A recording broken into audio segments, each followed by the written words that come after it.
Welcome to the Landscaping Podcast. My name is Joel Barnett and I'm your host. And today's episode is a special Melbourne International Flower and Garden Show preview edition. So I went around during the construction and spoke to, I think it's 24 different people about the gardens that they're building or about what their involvement is with the garden show. It's great to hear the stories behind people's designs or what their experiences are like with constructing gardens over multiple years and everything that's involved with the show. So I just wanted some more people to hear about those stories, and they're just all a bunch of little 3 or 4 minute chats, so nothing too heavy. And then it'll be great for you to have a better understanding of these gardens, whether you're looking at them on Instagram or going to the show in person. So hopefully you enjoy this episode of the MIFGS preview. Well, Grahame, Rowe, the inspiration behind the podcast, episode number 2. Thank you, mate. It's good to see you here at MIFGS. Mate. What are you doing here this year? Basically just saving the day for Albone again. No, just off the back of last year being so successful for us and the rest of the team. He has been asked just to build a challenger garden, just near the Achievables, and obviously, as is most of the gardens that we design on the show or off the show, it's heavily emphasised around plants. So there is a billion plants here that you can actually see. So to come down here and just like help with the combinations and make sense of it all. Basically everything turns up on pallets and trolleys and trucks, and then he just said yesterday, just have fun with it. You've got a couple of days. So, yeah. so which I love, and honestly that's what happened last year. We had a bit of a rough idea, but as you know, like you can draw it on plan on paper and it looks like one thing, but to get here and you go, oh, different light, different angles, people stand here, let's emphasise this or that. So yeah, so it's just having fun with plants at the moment, and 1,000 square metres of mulch. Yeah. Like everybody else. Yeah. Yeah. And yeah, it's looking stunning already. Like it's just phenomenal when you get good quality plants and then just being able to arrange them like you've done. Couldn't agree more. Like I was saying this to Charlie yesterday. Every time I come down to Melbourne, I'm frustrated by the quality of plants that we wouldn't necessarily get. Yeah. This kind of as many established plants. Like we'll get some things in season, but looking at like the coryballs with stringent balls, even like the bay, and things like that, the Elaeagnus balls, like we can't necessarily always just get 30 of each up in Sydney. And just like the proteas and things like that. Like I don't know what you have in the water or the soil down here, but it makes a fun job even more enjoyable just because it's an instant effect. And I think that's with the show garden, as you know, like you're not planting a landscape that's going to grow slowly in 3 or 4 years. It has to look 3 or 4 years old straight away. And with plants like you guys sport with down here, it's so easy down here. Yeah. It's beautiful. Well, yeah, so it's in the middle of where the Achievable Gardens are, and last year you guys won Best Use of Plant Life, so we did. It's certainly well worth coming to have a look at. Yeah, no, I agree. Yeah, and look, it helps with the fact that we're using one of the shipping containers from last year as a centerpiece here, but it's bringing back all the memories of the win, and there's even a few combinations that we used last year that brought back in. But no, it's certainly shaping up right now as like another stunning garden. And you get to walk through this one as well, so... Yeah, you do, yeah. I think that was with the challenge that Charlie had to face with this year, being more of a display garden, was the fact that public can come through. Open from, I think there's like 2 or 3 different entries, but so that has its own challenges, with the ramps and everything else. But I think for us, what it does is we get to use the 3 openings of the shipping container as not only walkways, but 3 windows. So you can stop in the middle and look 3 different directions and have that, rather than just the journey and the wraparound views, you can actually walk through and look back out across the gardens, which I think's coming together quite nice. Certainly, yes. Well, thank you very much. It's awesome to see you. Good on you, mate. Suzannah, Kennett, Lister, thank you for joining us. So your site is B03, where we've done this Indigenous garden. So you and Andrew Laidlaw contributed to the design of it. Sure did. And where'd the idea come from? The idea was born of a conversation that occurred at MIFGS last year. It was kind of quite an organic conversation that came about between Andrew Laidlaw and Phil Withers, who's also got a show garden in this year. And I kind of found myself a part of that conversation, talking about the fact that we all agreed that there was space in the show to have a garden that spoke to the Wurundjeri land stewardship and custodianship, and acknowledging the traditional owners of Wurundjeri land and Naarm, where the show is held. And then Andrew kind of took that chat to IMG, who were thrilled about it. And then through his existing connections with Wurundjeri Corporation, it kind of picked up steam from there.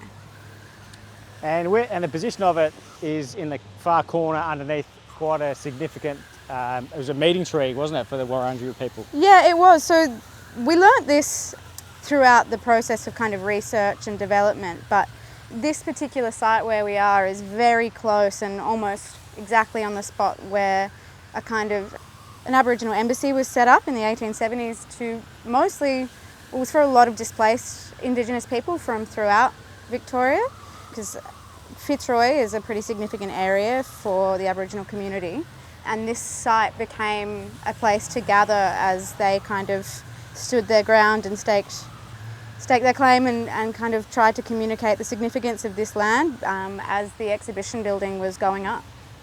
And with the plants you've used here, are they all Indigenous to the area? Yeah, absolutely. So we've done, through the absolutely stellar effort of the horticultural team, particularly Jack Dewhurst at the Royal Melbourne Botanic Gardens, we've compiled not an exhaustive group, but quite a lot of Indigenous plants, and we are representing 3 major plant communities from throughout Wurundjeri country. So we've got the dry grasslands and heath woodlands, which are kind of our 3 central islands, and then on the outer edges of the garden we have the mountain country, so up towards the Dandenongs and the cool temperate areas, so you've got your tree ferns, and that slowly sweeps into the riparian zones, because the rivers and waterways of Wurundjeri country are extremely important to the Wurundjeri people, so we've represented the kind of riparian zones like river zones and swamplands.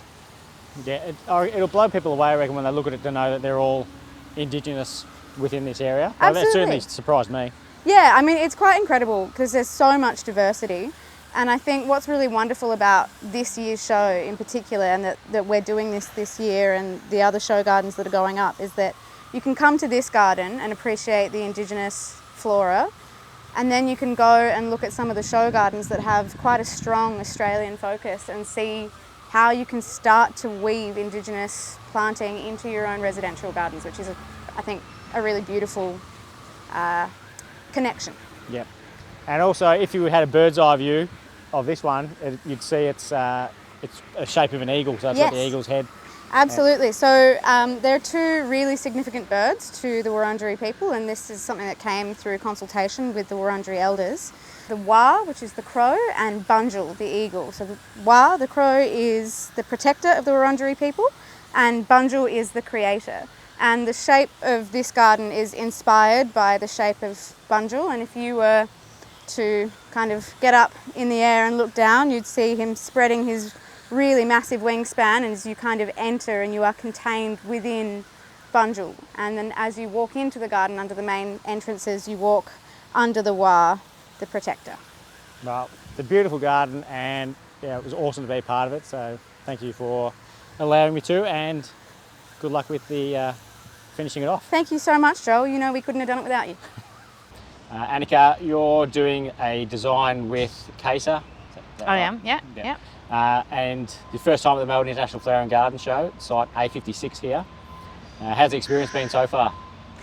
It's been fantastic. We work with such enthusiastic guys on site, and they just seem to enjoy the whole process. So obviously, from a designer point of view, that's really key of having the dream team on board. Yeah. I saw, because Hoppo from Hopkins Constructions, he was posting a lot of stories about the build progress, and what I thought of was that you must have provided a really accurate documentation for them to be able to do that without you sort of being able looking over the top.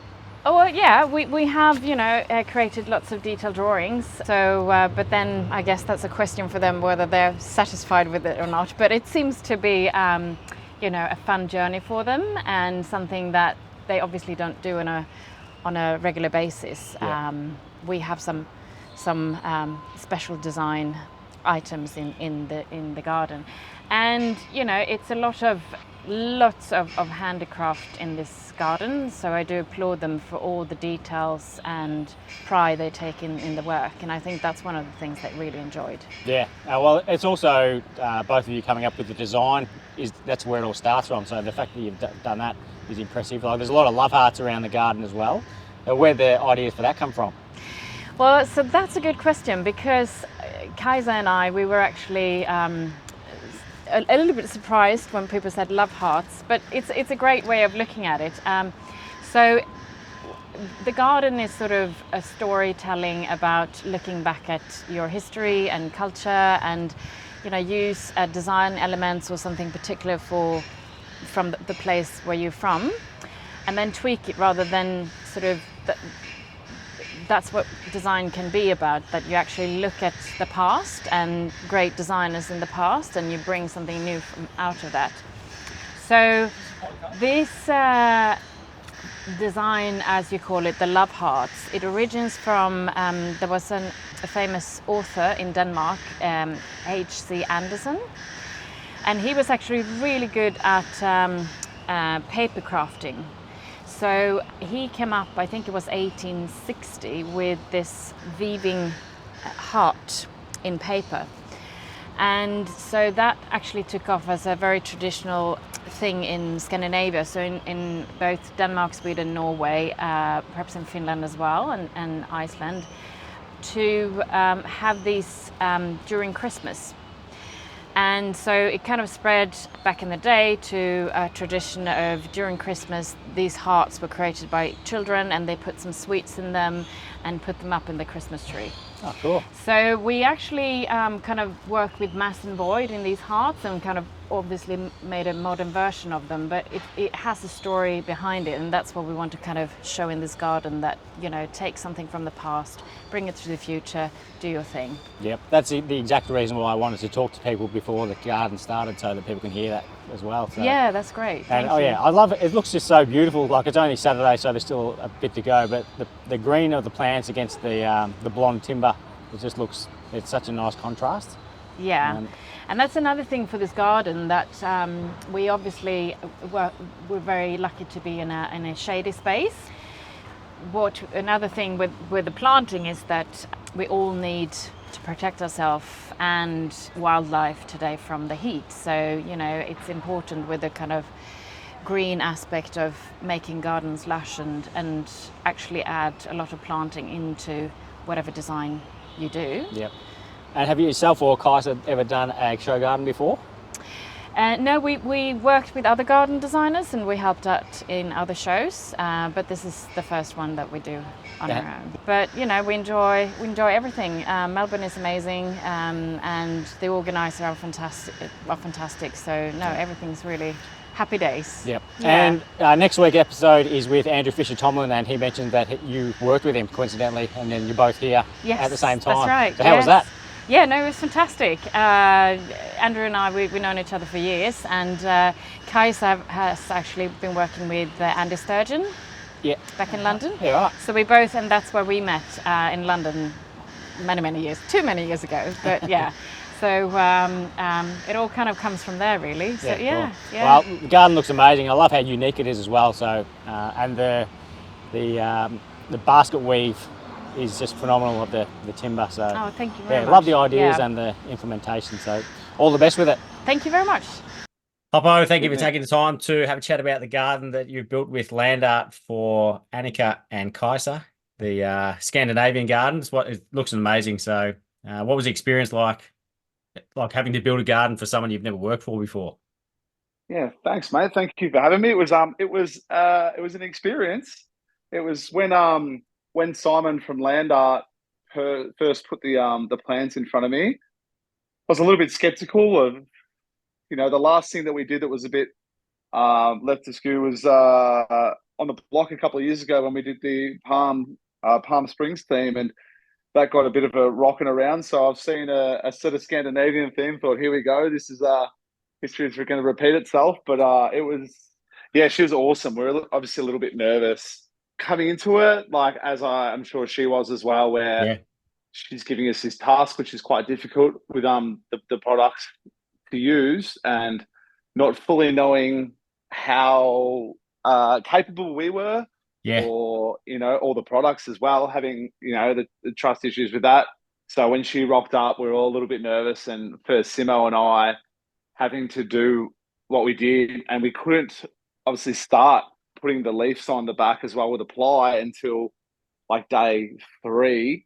So the first couple of days, it was just playing in our mind the whole time. And then once we got it up and we got a bit of confidence with it, it was it made us feel a bit better. We're losing a little bit of sleep. And then when she arrived, we had no idea if obviously what she designed, and then if it had come into fruition exactly how she wanted. And she rolled in, and she was so like emotionally happy. She was unreal the whole time. So Yeah, awesome. That's good.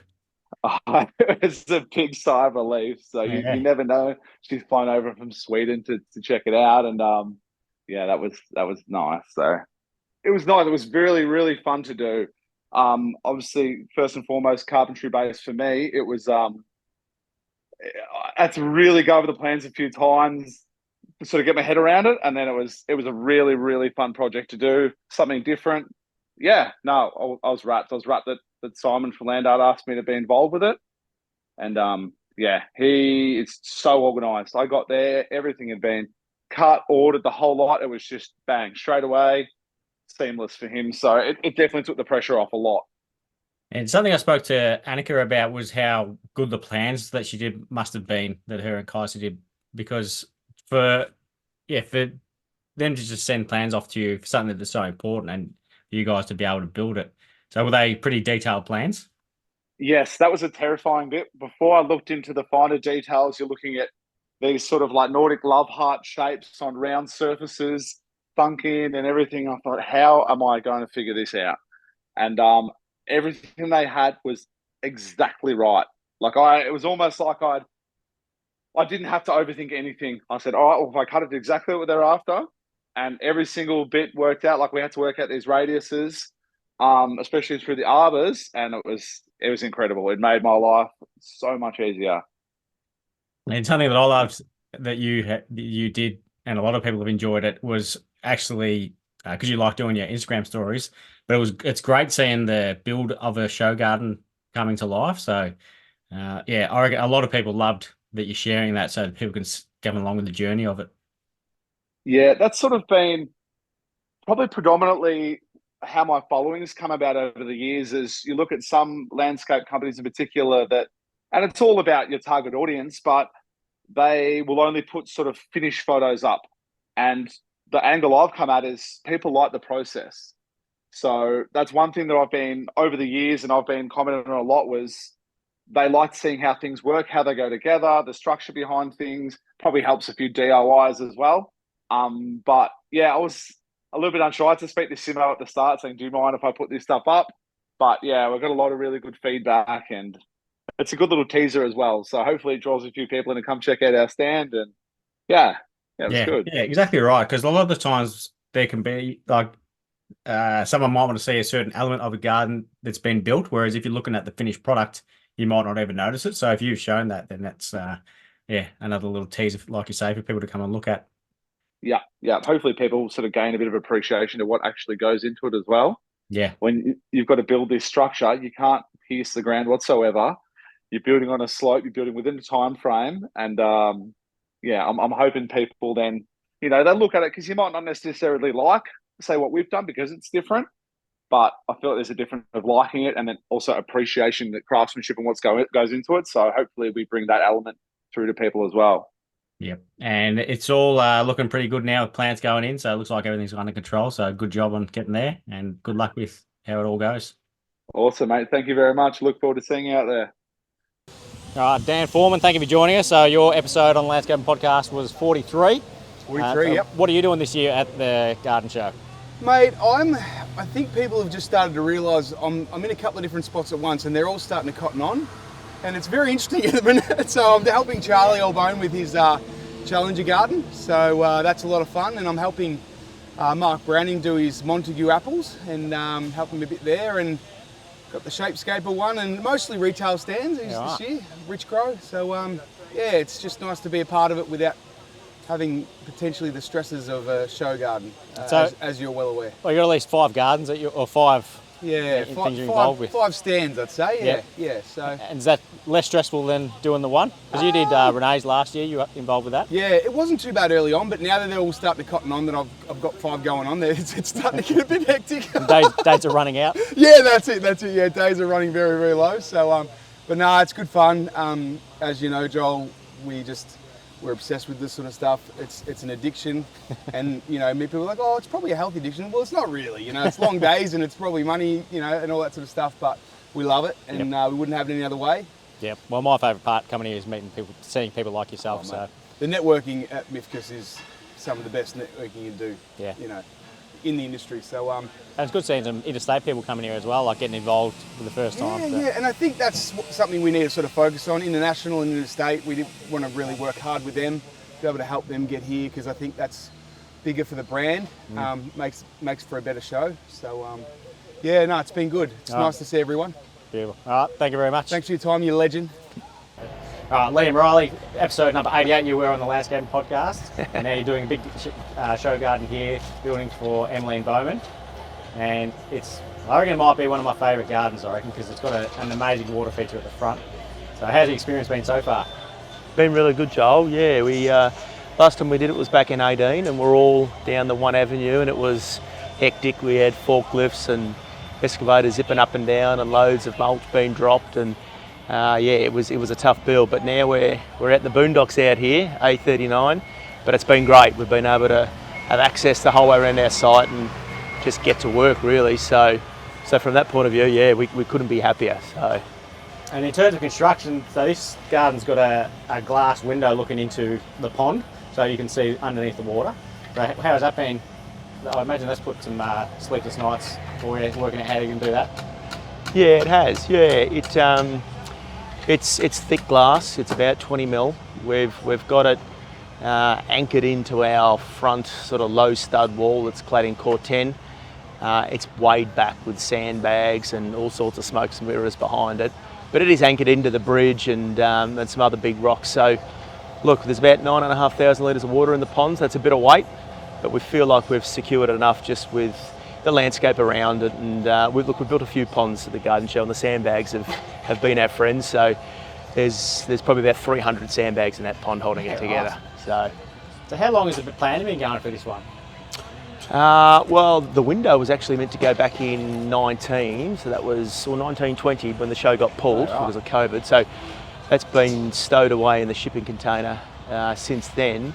Look, I think it was late last year we decided, let's do it. So we haven't probably had the planning that everyone else has, but in saying that, this design, we have had it for a while, but it has changed a bit. So yeah, a little bit last minute, but no, it's coming together well. And from you've done a boutique garden and a large show garden before, so have you learned, like, because where I've done them, that you learn every year, so is that just like you've learned from those previous two and done things different this year? Oh, definitely. Like the previous two, we didn't do subfloor work. We've done a lot of subfloor work to get our landscape up off the ground. Years gone by, we had more sandbags or just really, really thick mulch. But we found that the mulch sort of gets in the way, and it was really hard to wrestle your plants into position. So we've built up a subfloor at the right height to be able to just lay our pots out on that.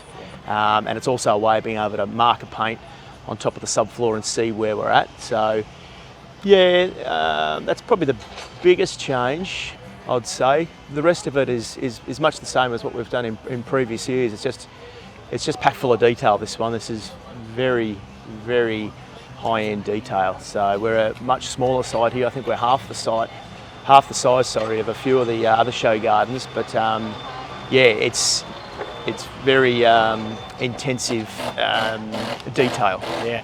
I think it seems like a large site, but I think is it just wide? I think it's the corner block, yeah, having the corner. So I think we're close to 30 metres on the right angle. The front facade's only about 16, but we sort of feel that everyone's going to stand around our display, you know, from the top and from the bottom there. So yeah, it's probably about the same, but just being the corner block looks a little bit smaller. I do love how you use the rocks as your wall as well around the outside rather than a timbered frame and clad something. So yeah, it looks good. Well, that was a bit of a change at the 11th hour. We thought adding more rocking is going to make it more natural and just layer it down to the ground. Yeah. The core 10 at the front there just has to hold up that glass window and so that people can engage with the glass and get right up close to it. So, yeah. Well, looking amazing, and your site A39. Beautiful. Yeah, A39. A39, yes. Come and have a look.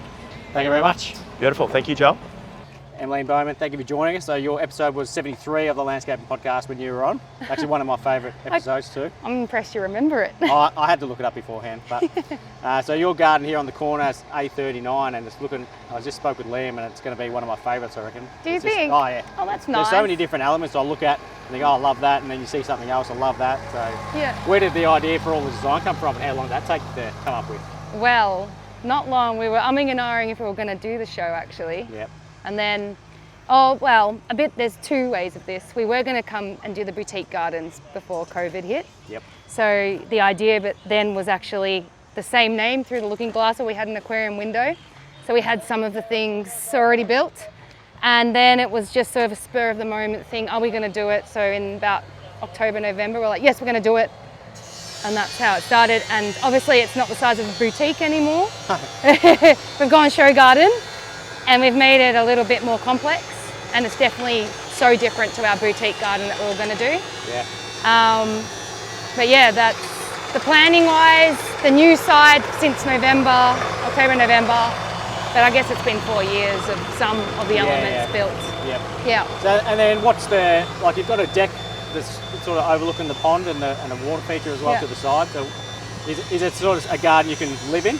Like sort of. Yeah, so the idea is it's about, because we love rural settings and we do work a lot on larger landscapes, and I'm from country Victoria. So it's about that merge of living in the country or living on a big block of land, respecting the environment and having this merge of, I guess, what they call the borrowed landscape within the built form. So having an area where people can occupy, you can go for a swim or whatever, but then having the wilderness behind you and respecting that with the certain plants that you use around your built environments as well. Yeah, awesome. Because you've got the hay bales and the windmill over the back there. Yep, the old Southern Cross, what they started in 1889. Right. But yeah, so it's really sort of northern Victoria too is the style. That's why we've got the granite, sort of you're going into like the granite outcrops. Yeah. The grasslands is Demeter, so the Demeter fields. But then we've introduced the element of the aquarium window, and we've also got a soil window, because we're talking about ecosystems and the unseen environments under the ground and how that contributes to the health of ecosystems. So if you are on a rural environment, and we've been dealing a little bit with regenerative agriculture as well. So it's all about the biological activity in your water, in your soils, and all those sort of things. So you can have a beautiful garden, but what is actually happening under the ground? And that's what we're sort of doing here. We want you to go, wow, this is a lovely landscape. Oh, we can actually look under, because you don't get to see those environments. So that was that idea there too. Love it. Yeah. Good luck with it. Thank you. Yeah, your site A39, so love it. A39, yep. Thank you very much. Thanks, Joel. Nadia, you were episode 156 of the Landscaping Podcast, and here you are doing a massive, I think, is this the biggest show garden here? I Certainly, think so. It's massive. It's smaller than what it was supposed to be. Right, that's crazy. So where did the idea behind the design come from for this? From the Tassie High Country, or trying to bring in that sort of luxe eco retreat, grassy boardwalk, meandering, but also having a place to chill and really escape from the busy life. Yeah, I can really see that actually now that you mentioned it, like those nature walkways in Tasmania, you know, the native plants around the outside. Yeah, so you sort of walk through those grassy swathes and have your emergent eucalypts and all the leptospermums and stuff that's really reminiscent of, I've got a photo that I've got from 2009 that I'd saved on my phone from the Cradle Mountain Overland track. So it's been highly inspired off that photo that's been in my bank for a long time. Yeah, I love that. And you've got the a tiny house here. Yeah. Is that a passive house as well? It is. It's got passive principles. Obviously can't be tied up entirely, but it's nice and cool. Like the temperature's beautiful in there, and use some Tassie timber, and incidentally, all of us that were pulling together the idea for this, the Tassie theme just pulled through. So we've got Angus from Gardening with Angus, and he's in Tassie and brought in a whole lot of, we've got some Tassie ukes here, and a whole lot of Tassie plants, and then these guys have used some Tassie timber, and it just, I don't know, we all had that independent thought, meant to be. Yeah, and you're working with the same crew that you did with last year as well, so Sanctum Homes and Atlas Landscapes. Yep. So then we've brought in Spaces in Places, who have, this is their first house, which is a great exposure for them. And then Angus has, really helped pull in the plant palette and contacts that way as well. So it's a amazing team this year. Yeah. Is there any water in this one? We have a pool. I saw it might be going in over there. Yep, we have a plunge pool. Oh, nice. Wrinkly tin. Yeah, Designer Plunge Pools, I think they're called, who's sponsored us with that one, with a timber bench seat, and that'll all be sunk in. Lots of veg around there to make it feel nice and cosy and enclosed. Yeah, and I like the really rustic boardwalk as well. So they're all studs off one of Sanctum's houses. Oh, cool. Hardwood studs that have been repurposed, and they look beautiful in place. And everything's going well, on track? Everything's on track. Yep, we're all on track. Big day of plants tomorrow. Tinkering around with round earth walls and some of the Castlemaine steppers today, and then back for plants over the next couple of days. Beautiful. And what side is this one? What number? A46. A46, right near the big fountain. Beautiful. And we've managed to get this big eucalypt lit up. Gardens at Night are going to put some spotlights up that one. Cool. To bring in that borrowed landscape, which will be lovely at night time. Yeah, especially with the white bark on it too. Yeah. That was awesome. All right, good luck. Thanks, Joel. Thanks very much. Matt from Atlas Concrete and Landscapes, you're building Nadia's garden here at the garden show, and you did last year as well. So what's the difference between this year compared to last year, you've noticed? Did you learn a lot last year? Yeah, we learned a lot last year in terms of logistics and getting everything in. But this year, the stands are probably double the size, just over double the size. There's a lot more elevation on the stand as well this year. Last year it was pretty flat. Yeah. This year we got over 2.2 metres from the deck to the floor, ground level. So a few different elements that we've got to work around. And you did those rammed earth benches last year as well, and you've got them curved in here. They look amazing. Yeah. This year we sort of took it to the next level and made some curved ones rather than just square. And we've got a couple some pots that we've just started making that we're going to incorporate into the landscape as well. Yeah, cool. So they're for this garden, are they? They will be. Yeah, that's correct. Yep. One of them's actually going to be at the back of the tiny home, which will have a rain chain on it, and that one will hold water. Oh wow. So So do you do many of them in your day-to-day work? We do. We've sold a few of them. Yeah. So sort of something a little bit new that's not in the Australian market anymore. Yeah. So So did you sort of start practicing with that yourself to work out what works and what doesn't? Or? Yeah, that's right. Yeah, lots of weekend work. Yeah. Lots of trial and error. And what sort of gravel is it that you use in it? That's actually just from the soils from a project in Ringwood that we were doing some excavation on. And then we just did some testing on it and added some just some granules to it to stiffen it up. It had the right clay content, but it was too dusty. Okay. So we added some granular material to it, and then we've just had to play with some colours with the oxides. Oh, cool. And do you wet it down to a certain consistency, or? Yeah, that's right. Yeah, so there's different levels of wetness that you need to ram it to. Yep. And then the different chemicals that we put in it as well, and then sealing them up hopefully at the end. Yeah, it looks awesome. And everything's on track? We're on track, yeah. It's going to be tight, but we're on track. Good, yeah. You don't want to finish too early because I mean you could have done more. That's it. Exactly. All right, come see it at A46. A46. Phil Withers. So you were on episode 79 of the Landscaping Podcast when you were on, but now here we are building a show garden at MIFGS. And yours and Nadia seem to be the two biggest ones. How big is this site? It's about 200 square metres. So I think it's about 18 by 15 with, you can sort of see the shape on it. Yep. A bit indifferent. And tell me about the design, where that idea came from. It's because it's called Salt Bush, that's correct? Salt Bush, so that's right, and it's supposed to tell a bit of a journey from, the salt right on that frontline coastal through to the inland bush, and tell a bit of a story on the way in terms of a bit of a journey, both through all Victorian vegetation, so it's completely indigenous. I think there's about 3,000 plants going into this. Oh. We better get a few in soon. But showing that migration from frontline coastal to inland, and also just a story in terms of using a lot of local material and even some reused material, and things like the paving is a great one. That's a reconstituted wood pulp, mixed in with clay, and then they've compressed that into some beautiful custom pavers. So lots of that sort of consideration for the material palette being local and recycled and things like that. Yeah, the colours are beautiful as well, how they all work together with the rocks and the pavers. So yeah, that's looking awesome too. Oh, thank you. It's sort of, trying to really emulate that natural feel, and then sort of refine.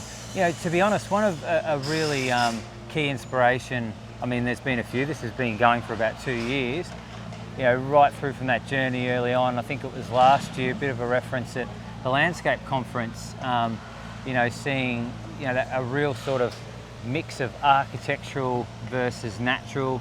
I'm trying to have a think of the actual design, it'll come to me in a moment.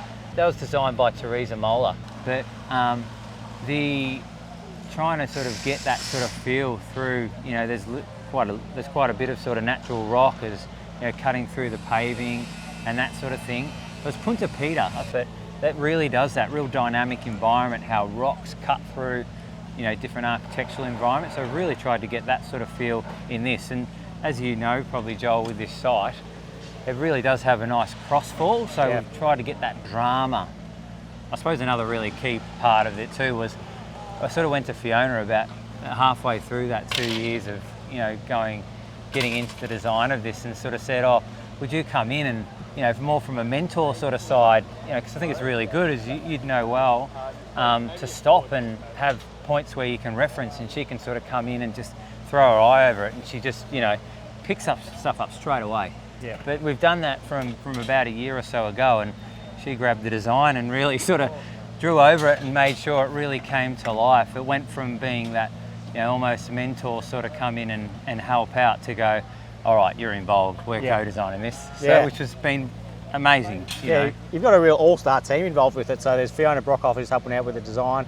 Yep. I've seen Tim Valant here doing some stonemasonry work, Ben Hutchison doing some rock placement. Yeah. There's some other people as well, I assume, Ryan superstars. Thomas is over from Urban Meadows, over from England. Longview have run the build. Who else has Reflective been involved? Scape there.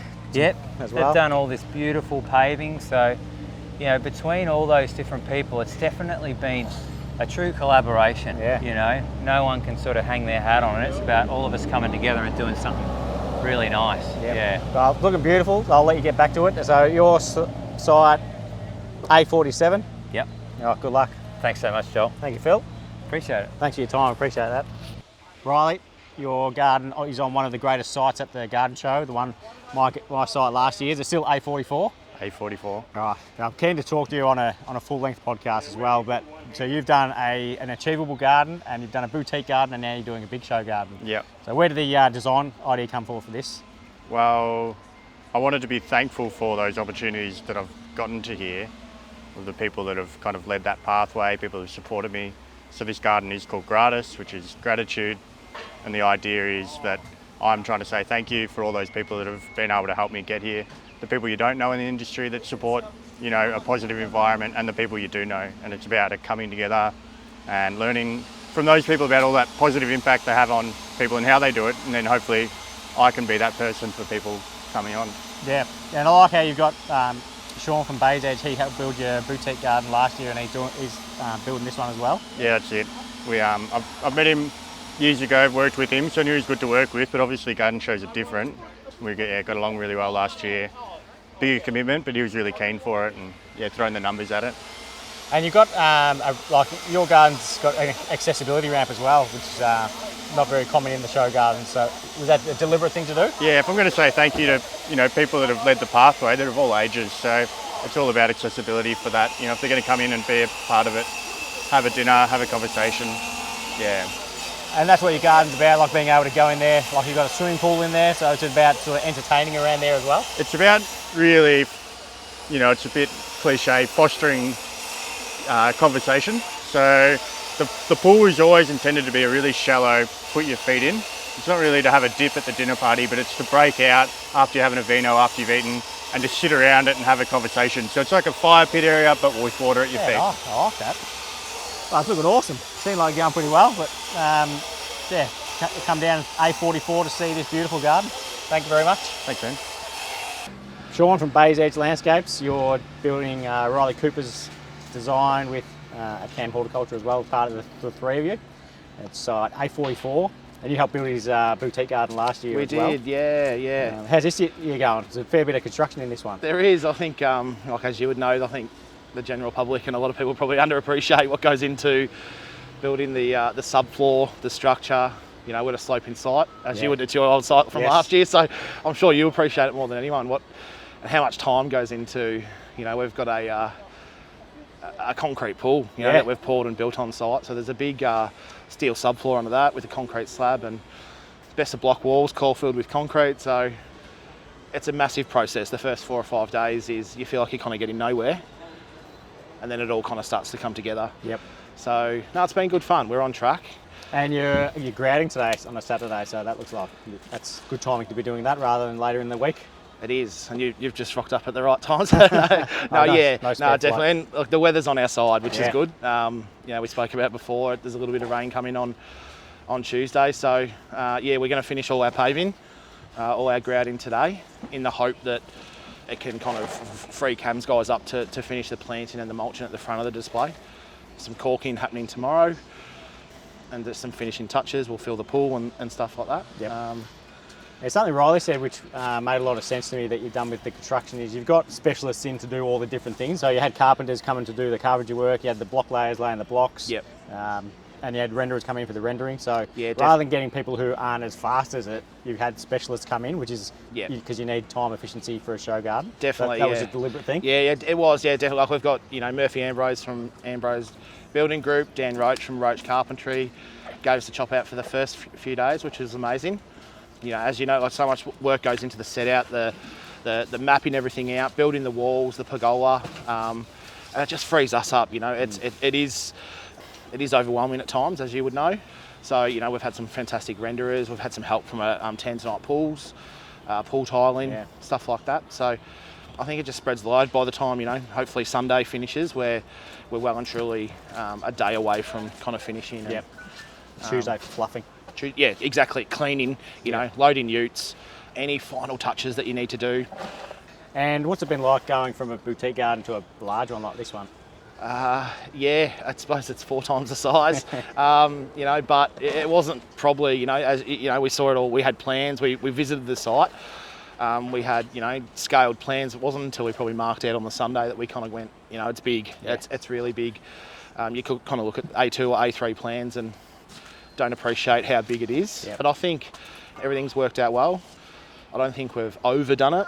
Everything's kind of just fitted in. Awesome corner site, which you had last year. So, you know, we're going to have views from really 2 or 3 different sides. You know, we've got the backdrop, you know, and some nice backdrops as well. So yeah, no, I think it's been an awesome site to work on. It's nice and quiet down here. Yeah, looking good. All right, thank you, Shaun. A44 to see your garden. Thanks, Joel. Thank you.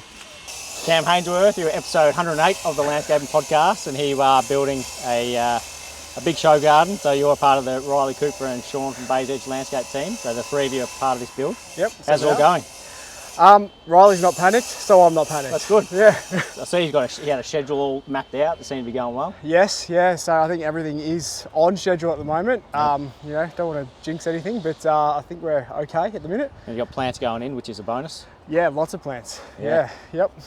And how's it been? This is your first show garden, is it? It is, yeah. What's it been like? Bigger and scarier than I thought it would be.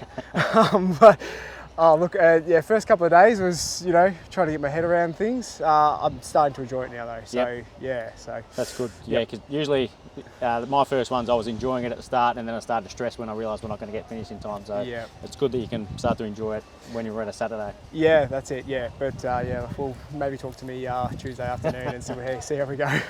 So is it something you've already thought, I'll do it again easily, or you just want to see how you go first? Maybe not to this scale. Yeah, maybe if somebody wanted us to jump in and play a smaller part at some point, I'd probably consider it, but you never say never, I guess, as well. So how long have you been planning it for? Me and Riley actually started talking to each other at the garden party last year. Yeah. So it was a bit of a joking conversation, and it's ended up where we are now. So you could say it's almost 12 months, but I think from the planning point of view, it's probably 8 to 10 months, something like that. So Yep. yeah. And you've got some good plants coming in?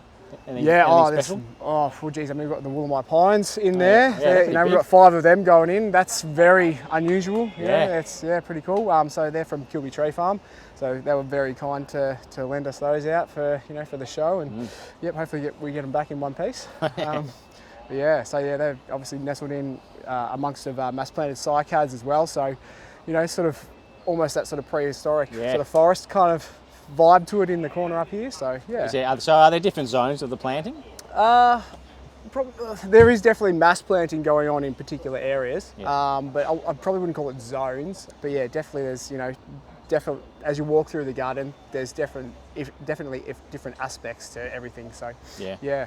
Yep. Loving the avenue as you walk up the ramp as well. So. Yeah, we intentionally tried to sort of make it feel nice and cozy, and as you're walking up, you sort of feel like you're almost coming through a bit of a forest, in a loose kind of way. Yeah. Right, it's looking beautiful. So all the best with the rest of it. Thanks, Joel. Appreciate that, mate. And you're on site A44 as well. Yeah, it is here. Yep.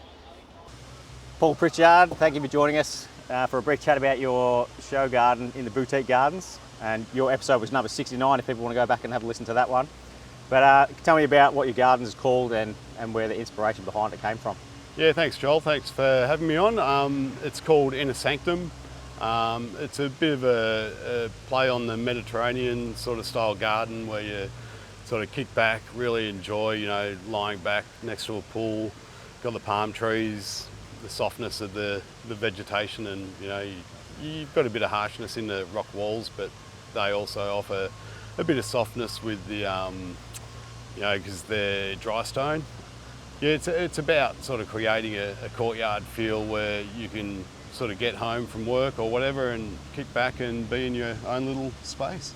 Yeah, it looks beautiful. Like I know tomorrow's going to be 30 degrees when we're recording this, and you've got a nice deck that's cantilevered over a swimming pool. It's going to be pretty tempting to jump in there tomorrow if you've got that full of water. Yeah, absolutely. Yeah, that'll have a daybed on top with a lot of cushions and throw rugs and so forth, and you'd be lying on the daybed under the canopy of the big palm tree. Yeah, into the night, you've got that nice lit up sort of area space where you can lie back, little reading lamp, and really enjoy the space day and night. And last year you did a boutique garden as well. That was your first experience here designing and building a garden? It was. You'd think I'd learn after that one. So no, we got the bug last year, came back and gave it a crack again. It was really good. We got accepted out of, I don't know how many there were, sort of 15 thousands. or so. Yeah, thousands, 15,000 I mean.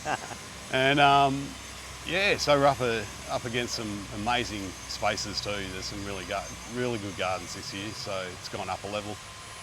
But yeah, once again, halfway through the build, we're loving it. We're on top of it, and as we were just talking, probably look at possibly doing one next year. So did you learn a lot from last year compared to this year, like a massive amount? Because that's what I found when I did it. There was just an incredible amount you learned from your first one to the second one, and it just keeps getting easier after that. Absolutely, heaps easier. Yeah, we came in so much more relaxed, so much more organised. We knew what we were coming up against. So yeah, this one's been a breeze. We put in long hours, long days, smash it out early, and then you've got a day or two to tweak. Where last year we were just running around, not knowing what we're doing, and there was a fair bit of pressure. This year, yeah, it's been really good. All right. Well, yeah, I love how it's looking. Like you've got the nice earthy stone and the green lush plants up against it. It's a beautiful contrast, and then the timber deck colour matches the stone as well. So I reckon it's looking awesome. And if anyone wants to come and see you, you're at site B01E, so where the boutique gardens are. So all the best, and thank you very much. Brilliant. Thanks, Joel. Cheers, mate. Adam Hompus, thank you very much for joining us to talk about the show garden you're building. So you're No building worries. Paul Pritchard's landscape. Yeah, we're building Paul Pritchard's landscape. Second year in a row, so you built his last year and that was your first year here as well? Yeah, it was. Last year was a lot of fun. It was definitely a good introduction to how the garden show things work.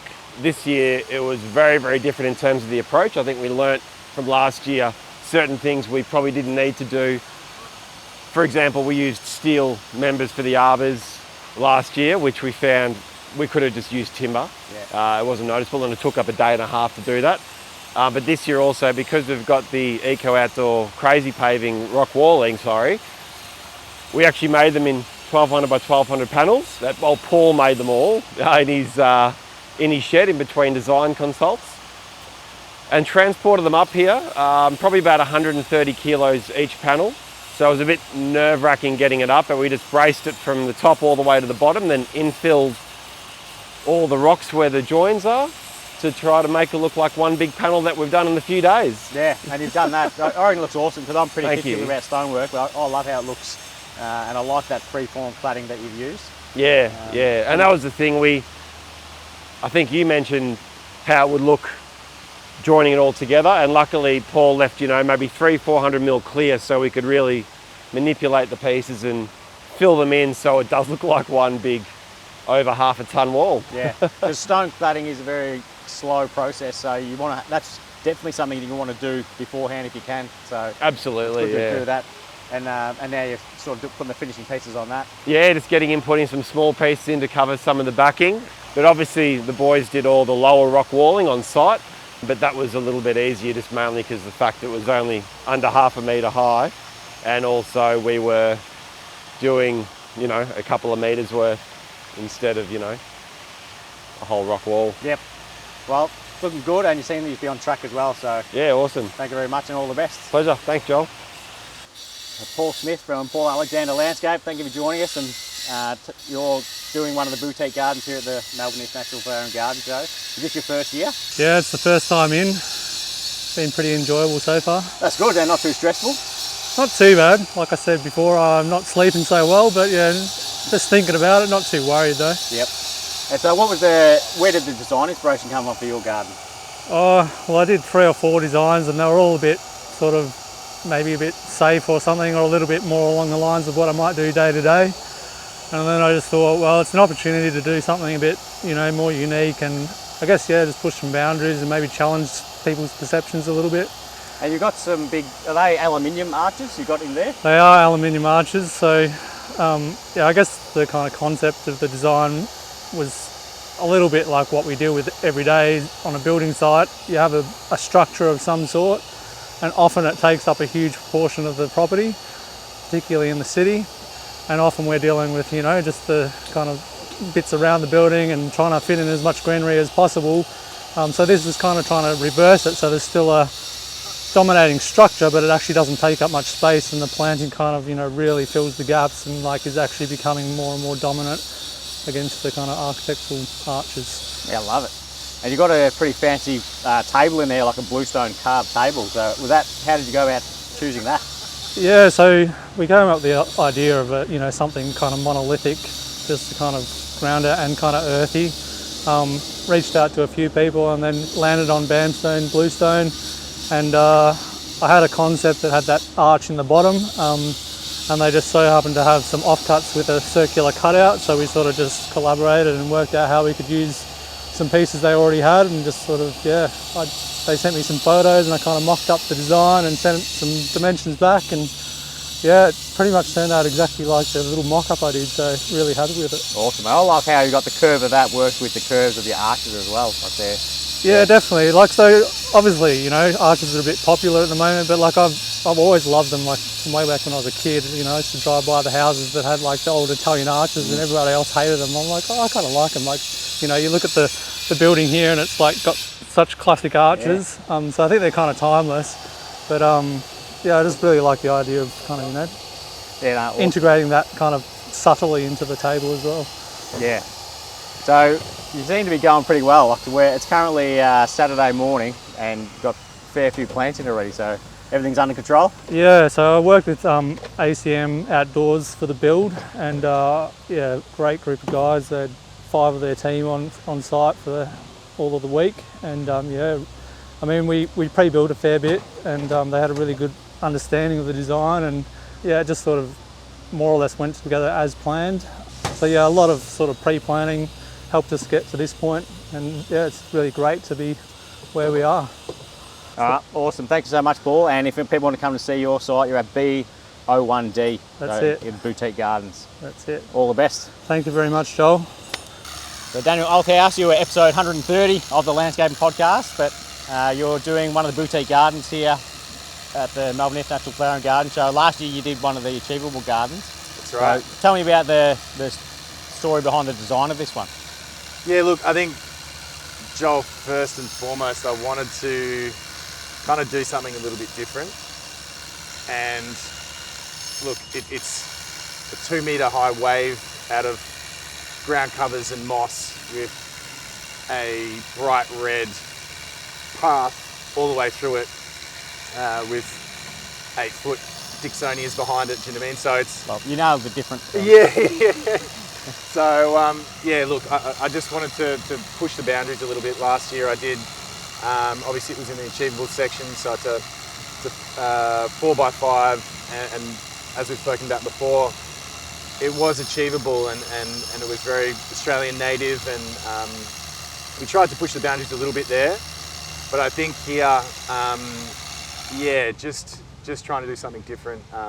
The idea behind the garden is at the front corner, there's really nice limestone, kind of like Folletti paving or batten paving. And that's meant to represent kind of like the traditional landscaping, I guess. And the wave is meant to represent the shift in landscaping, and something that I'm trying to kind of push with my own business is more naturalistic planting and using plants as the feature.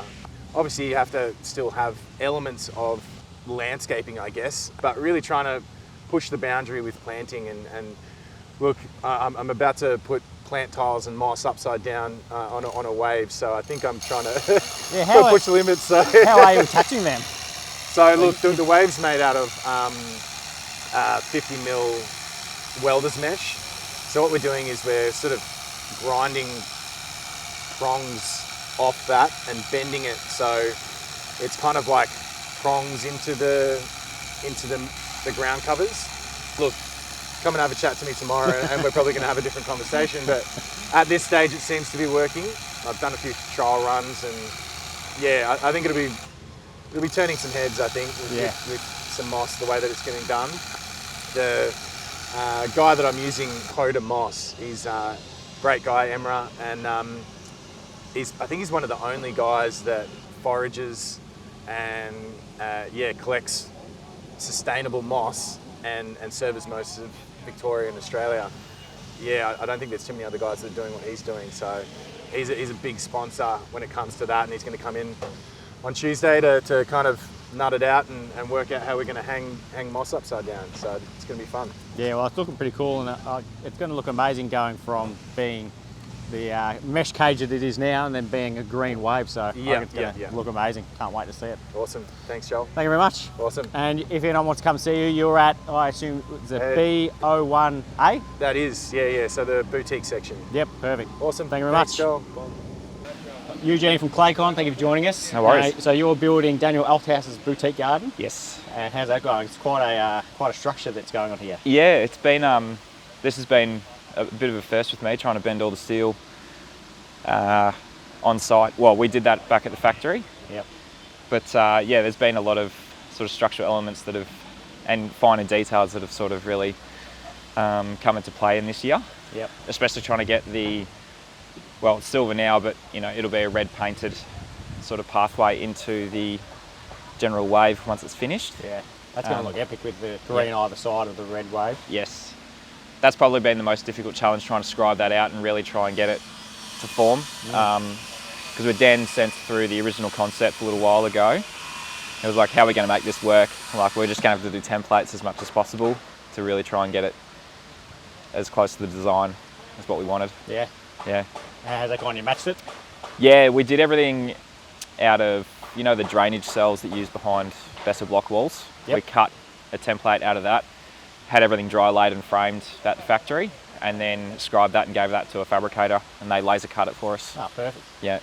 And last year you helped build Bronnie Skinner's boutique garden. Yes. It's one of my favourite gardens for last year. Thank you. How has it been? How different has it been this year compared to last year? It was different in a way that I think the best part about this one was that we were completely flat this year. Yeah. So we didn't have to consider. Last year, we had 600 mil of fall to play with, which was over 5 metres. Over 5 metres, which was the biggest challenge for us, because when we did the site set out, well, probably December of 2022, we just brought a laser and thought, all right, this is roughly where we are. We'll try and map it out as best as possible. I think overall, from that build, we were about 50 mil out over the whole job, which was great. Yep. Whereas with this one, we had the benefit of just being on a flat plane, which is great. Yeah. And that's really benefited us because jacking up the structural framing underneath, there was no real sort of other considerations we had to take into for that. So that was a big benefit from last year. And I think having this with a different material, because everything was obviously structural framing last year, obviously this being all out of steel, it's chalk and cheese for us. Yeah. And not having to deal with we had a nice, almost like a Venetian render throughout the entire process, whereas I guess you could call this a green render once it's all going to be cladded with moss and other plant tiles. And it's all going on track? Yeah, I think so. Yeah, I want to have all the structural elements pretty much ticked off today. We're just waiting on the stairs to get delivered. Painting, tiny little bit of welding, and that's pretty much it. Yeah, well, the weather looks good for painting anyway. So. Yeah. All right, all the best. Thank you very much. Thanks, Joel. Well, Craig from Smart Landscapes, you're at B10B in the Boutique Garden section. Now, this is your first build at the Flower and Garden Show? Yeah, this is the first time as a company we've been here. So, yep. And did you design and build this, your company? Yeah, we did. Yeah, so designed it in-house, and then our construction team are up here building it. Yeah, awesome. And looking pretty nice. Like, you got some limestone walls, like dry stone walls, and paving. And what have you got at the back? What's your back wall? Back wall, we've got it's a metal screen, and it's got a painted finish, like almost a bronzy finish. Yeah. The company's based out of the Mornington Peninsula. Mornington's our base, so we wanted to build a garden that connects back to, I guess, our environment really. So natural materials, limestone, the curves and that, trying to emulate the name of the garden's coastal waves. So trying to tie back into the coast and waves, movement, erosion of our coastlines with the limestone. Yeah. So that's the sort of things where we wanted to tie back into. Yeah, nice. And you've got a nice spa here as well. You're going to be getting in there during the show? Hopefully not. I don't think forecast is not too hot, so I think we'll be right. And how's the experience been? Like, are you all under control with your schedule? Yeah, schedule's been pretty much under control. We spent a bit of time in our factory base building and getting some stuff ready. So yeah, might be a little bit of a rush to the end, but we'll be pretty good. Yeah, it's looking pretty good now. And whereabouts did you get a lot of your plants from? Plants, we've got a few different nurseries. Peninsula Plants and Glenview Nursery down our way. Feature Tree Cohort Nursery, which is also down our way. Warner's were the other plant supplier. Yep. Yeah, no, it's looking good. I loving all the curves in it. So, looking very nice garden. A nice contrast in the colours. You've got the white of the paving, green of the plants, and then the copper kind of bronzy looking back wall. So, looking very good. It's not in yet, but you've got a fancy looking curved bench seat there. So where did that come from? So we designed and built that. So all right. We CAD drew all the cutouts and that, CNC machined it all, and then we set up all the timbers in it. They're all steam bent. So we soaked them, we steamed them, and then basically just emulated the curves of the spine of it with the outside timbers. Yeah, that looks pretty impressive. No worries, thank you. So you can pop on down to site B01B to see this one. Sam Colley from SJ Landscapes. Your episode was number 27 of the Landscaping Podcast, and here you are doing one of the boutique gardens at MIFGS this year. And you you've built some big garden shows and also been to Chelsea as well. So how does this compare? Like having to organise It's very different this time around because we've designed it and we're paying for it. So the other times I've been involved, I haven't had the stress and the pressure of doing all that. So yeah, we've been involved with the garden shows since way back when it was the Fleming Student Design Competition, working with Bruce and the team, building some student designs. And then, I was lucky enough to go over to Chelsea Scotty Wine and Ian Barker. It was Scotty Wine's design, so and that was next level, that stuff. So I got to go on as just an extra set of hands, so I didn't have to manage or organise anything. So that was a piece of cake. But so this one's very different. Been in the process of organising for a while now and rebuilding a lot of stuff. So even though it's only a small site, a lot of time and effort's been involved in it. So I would say this one is harder just because of all the effort that I've had to organise with the team. So, but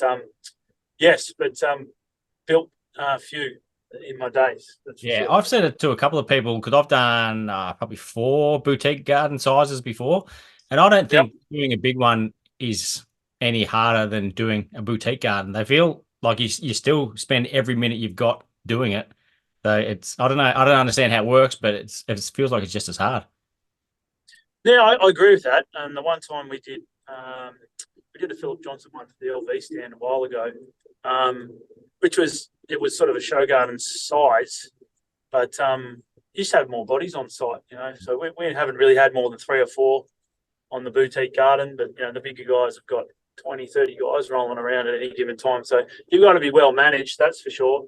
And it all comes down to how much you pre-build and how many sponsors you got to help out. So it's just on a bigger scale, really. Yep. And yours is a very luxurious looking design. It's right up my alley where I'd like to spend my days. So where did the design idea come from? Well, our design team came up with the idea, it was a while ago now, probably mid last year when we sort of toyed with entering. We've looked at it over the last few years, but sort of we've always said if we're going to do it, we want to have a good crack at it and not half-ass it. So, we wanted to try and put something together that was definitely sort of on brand with what we do, but also push the boundaries a little bit and, putting some elements in that maybe we haven't seen before, or maybe it would have been a bit scared to have a crack at in someone's backyard. So, it's come up really well. So I'm really happy with how it's come. We're pretty much finished now, but it's come up really well. That's not bad, being finished a couple of days early. Well, we put in the hours. We wanted to front load it just to make sure, you never know, if weather comes across or something like that can really, cause some issues like last year. But so the plan was if everything went well, we'd be finished, on Saturday or Sunday, and that's what's happened. So it's gone quite well. But the team have done. We've been working from 7 till 7 basically every day up until Saturday. So. Shorten those hours, I'm sure we'd be pushing it right through to Tuesday. So, but everyone seems to be pretty under control in the boutiques, that's for sure.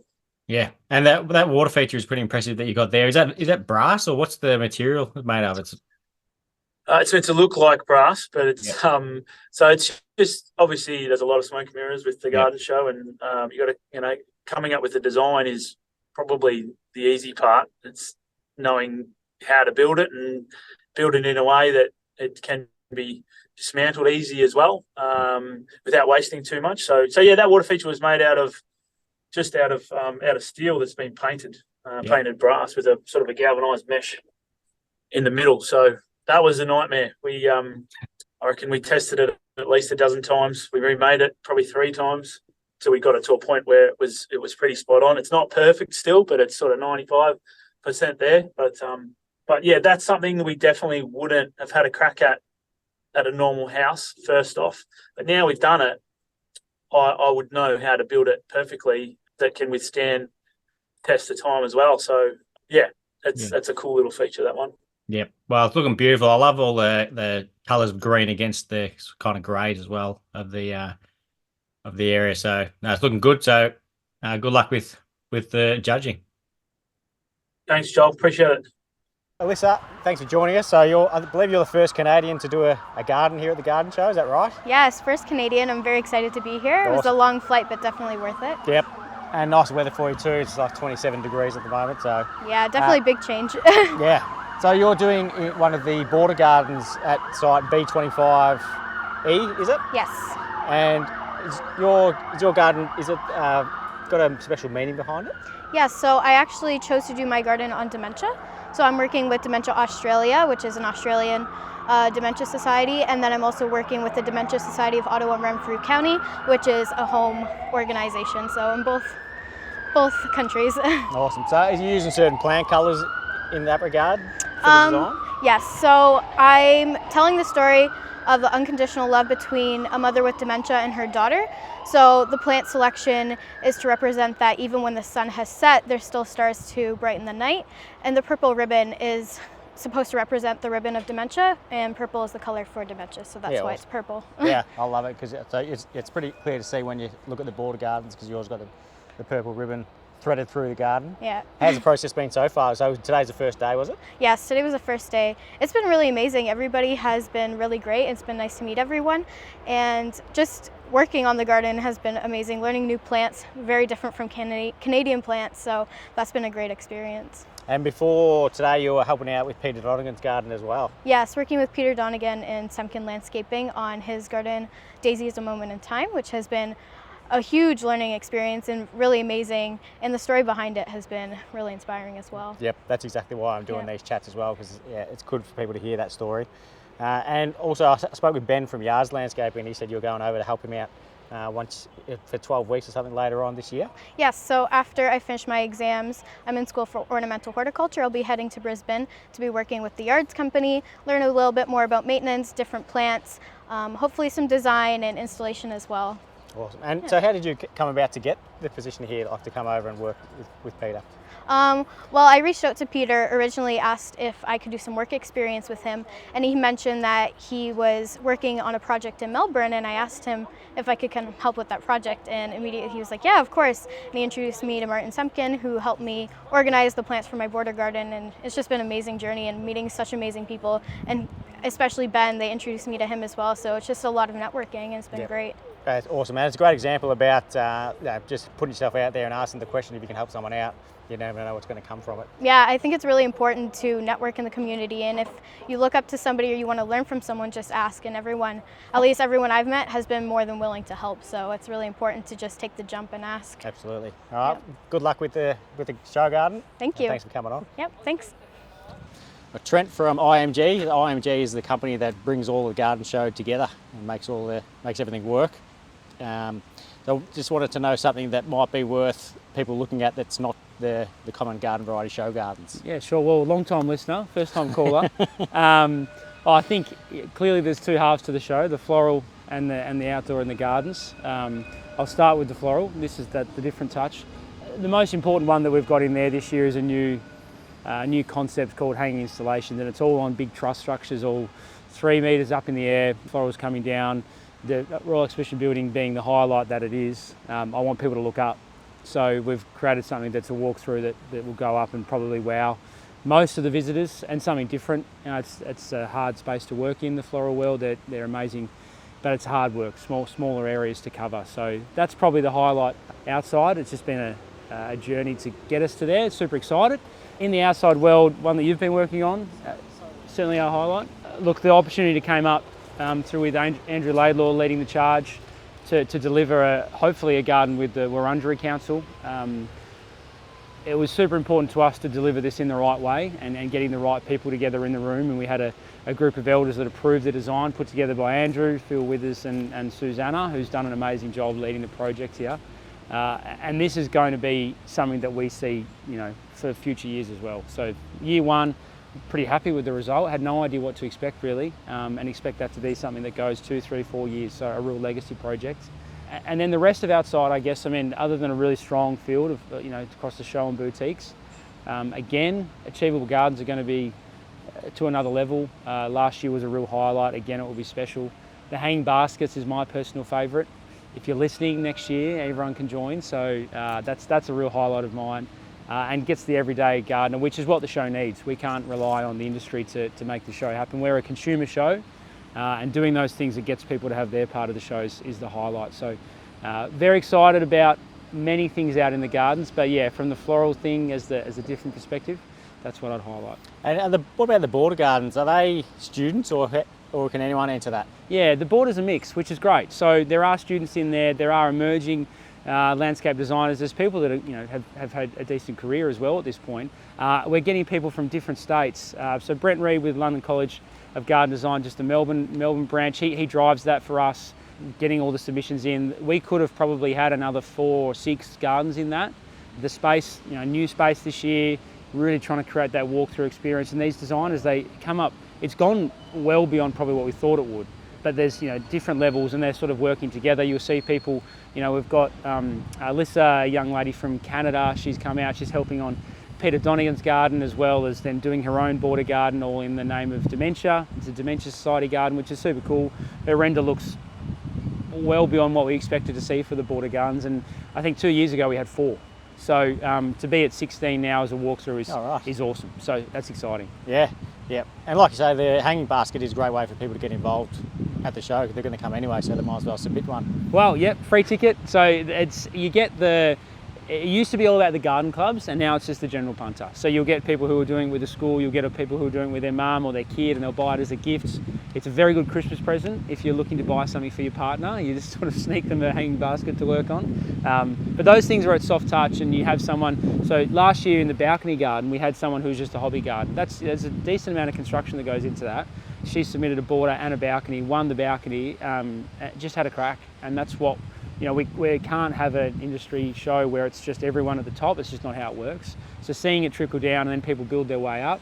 Riley Cooper, probably one to highlight in that, Achievables Emergent Boutique Show. That's exactly what we want to see. And people taking the challenge, and it's not a small undertaking, and he's just grabbed it with both hands. It looks like it's going to be a great garden. Yeah. And how long does it take to plan the show? Like, when do you start planning for the next year? Well, I've already sort of inquired about people who want to do a show garden next year. That's a big step. That's the first step. I mean, there's some boring event management background things that happen ongoing. City of Melbourne, we've got a 4-year heritage permit, which is awesome for us. We've now got secured this venue for 4 more years. So that's a massive piece. So it's always that stuff's ongoing. But for us to deliver this and the content, it's a real 12-month program, and then it's the labour of love between the show gardens into the boutiques, into the retail around the outside, and it all just progresses through the 12 months. So certainly it eases off. Hopefully we get a bit of a rest, but it's sort of ongoing the whole year. Well, you do an awesome job with it, so thank you very much for doing it and for coming on. Thanks, Joel. Cheers, mate. So Sarah McLaughlin from Sarah McLaughlin Gardens is here at site B54, and you've designed a garden for the Open Gardens Victoria, is it? That's correct, yeah. I was really lucky to win their design competition last year. Cool. And being the successful applicant for that competition means that Open Gardens Victoria have kindly given me some money to build the garden, awesome. And here we are. Now I can see you got a bee hotel at the back there. Is that what they're called these days? I believe so, yeah, Native Bee Hotel. So was there a certain theme you had to design the garden around, or? Yeah, the competition had a design brief that was centred around edible gardens, sustainable gardens, getting people excited about gardening.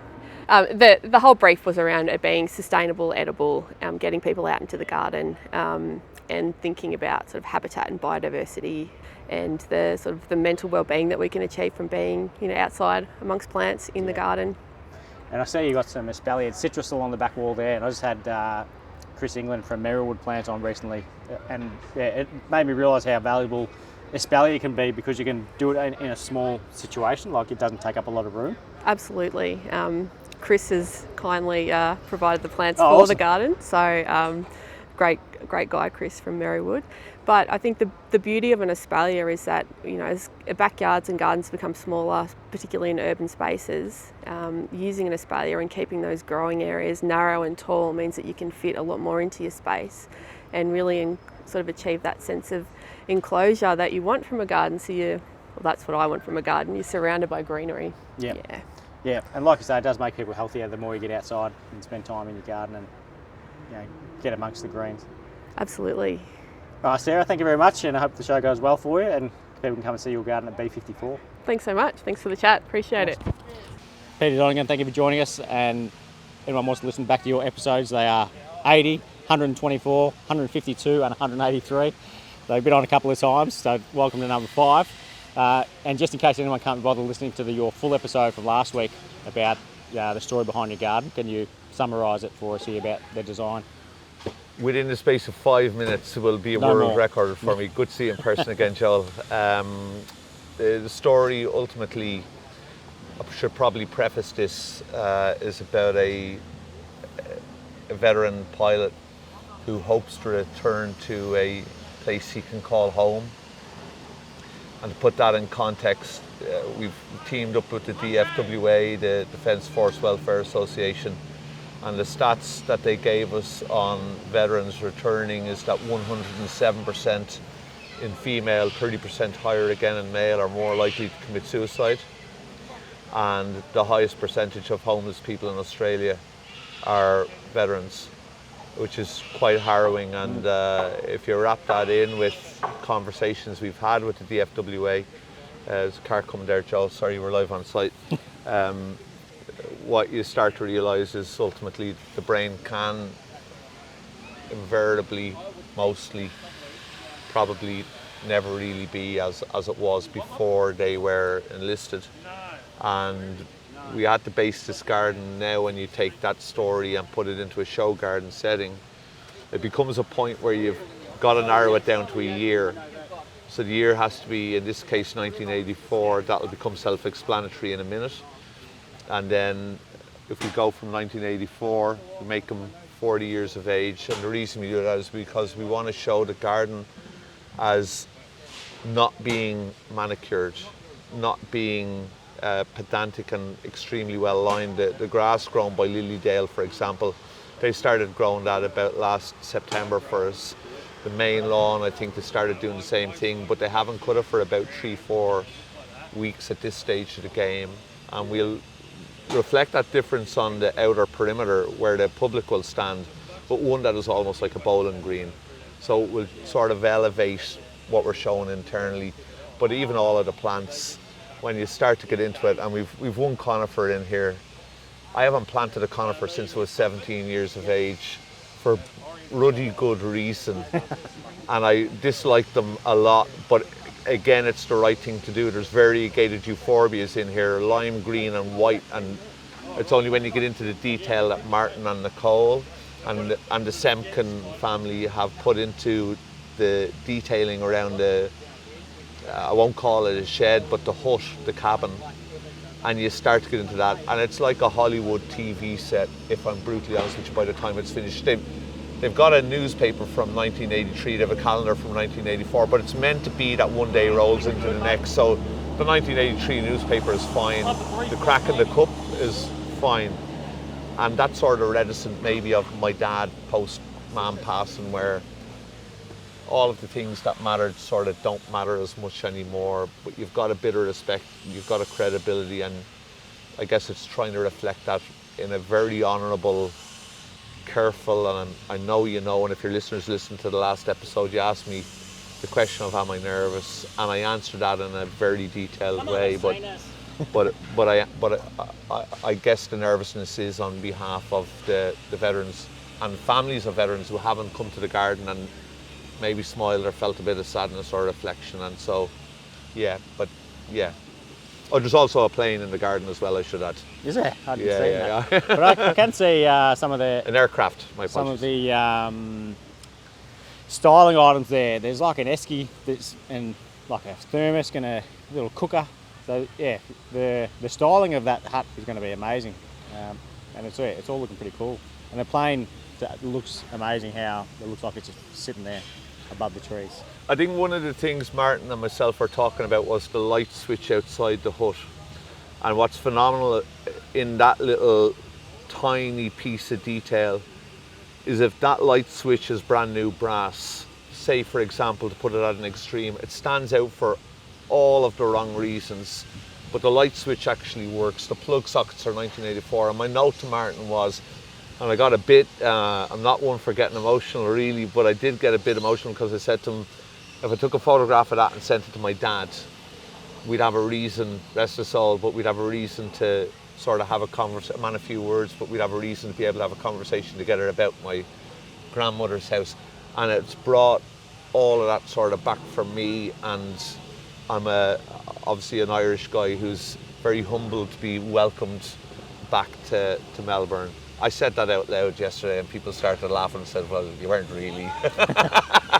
You just turned up. But that's the Irish Aussie sense of humour meeting up well again, so yeah. Well, it was looking amazing, so yeah, all the best with it. And what's your site number? A50 something. Hold on, does it have it written here? 854. And Eight- people eight can for come, apple. people can come to site A54 or just look out for the site that's got a plane hanging above. Directly opposite the water feature. Yep, sounds good. All right, all the best. Thanks, Joel. Appreciate it, buddy. Ben from Yards Landscape, thanks for joining us. So you're helping build Peter Donegan's garden this year, and Yeah. you come over from Queensland to do that. Yeah, supporting Martin Semkin and his team. Awesome. Made us feel very welcome. So and this is your first time at the garden show as a builder? As a builder, yeah. So you've been here as a guest in the past? About 10 years ago, All came right. down, drove down from Queensland and had a look around and was amazed at what can be done. And then when I bumped into Peter last year, he said, why don't you come down? And So you spoke to him at the Australian Institute of Horticulture? up in Cairns. Yeah. Yep. So we you met just up met him there. there and then developed a relationship and said, how about you come and help out build it? Yeah, we spent a few days together up there and yeah, he showed me the plans for what he was proposing and had a good talk about it, and next thing you know, we're here with 3 of our team. And how are they enjoying it as well? Love it. So you're 5 days in now, or 6 days? Day 6, and yeah, majority of the plants are probably in, all the big stuff's in. Yeah. We're just sort of starting to finesse, and yeah, it's really come along. And have you done anything like home shows or anything like that before? Not home shows, we've done open gardens. So I remember we had, back in 2016, we had a garden that was, we had 400 people through the door. The owners were kind enough to let everyone walk in through the house and see what we'd designed and built. And this is nothing like it. So. Yeah. Yeah, that's what I was going to say. I remember the first time I did a show garden, I couldn't believe actually how they get built compared to what they look like when they're completely finished. So has that been an eye-opener for you? Yeah, yeah. It's just, so much organisation behind the scenes that you can just see. It's like magic. Things just turn up and it's go from the sun up to sundown. And everything seems to be going under control. Yeah, what an awesome team. I mean, the Semkin team have made us feel like part of the family. It's the first time we've met them, and yeah, we've been taken under their wing and helping them out. So. Awesome. All right, thank you for joining us and good luck with it. Yeah, thanks, Joel. Nicole Semkin, thank you for joining us. So you're part of Peter Donegan's design as part of the Semkin Landscape and Build It. And Peter told me to talk to you because you're doing a lot of the styling, which looks like a hell of a lot of fun, because he told me that it's set in 1984 and some of the items that you're putting in here are clearly from that time period. Yes, yeah, correct. We have collected a lot of things from 1984 or pre-1984. The setting is meant to be sort of in the high country of Victoria, a shack of such, so it's got a workbench and a bookshelf, a whole heap of memorabilia. So we have had friends, family, other suppliers give us memorabilia. We've found some of it on Facebook Marketplace or vintage stores, so we've got quite the collection.